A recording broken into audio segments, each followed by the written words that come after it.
สบายดีสบายดีน้องเฮาเทเสาไปที่เรียบร้อยที่เสา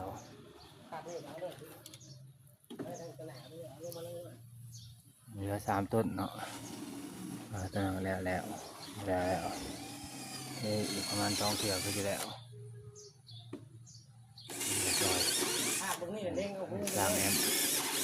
เล่นไม้เนี่ยบวกที่กู้ไม้เนี่ยมีอยู่กับแจกได้เลยอย่างนั้นเห็นหรอเด็กโอ้มันอยู่มาอยู่แค่นี้เดี๋ยวนี้เอานี่เอาน้ำแม่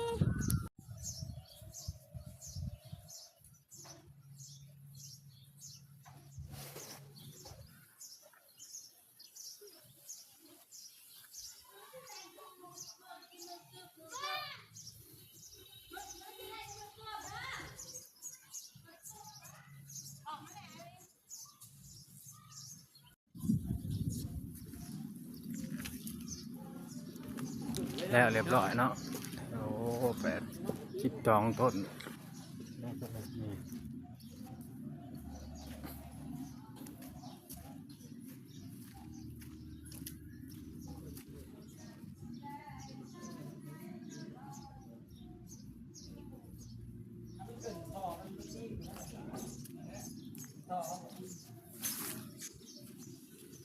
ปิดมือขอโทษจบ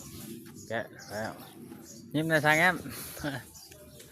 โอ้คิกหล่ออีกนะ รอกมูแล้วในจังหวัด อาดัมปันกาทาน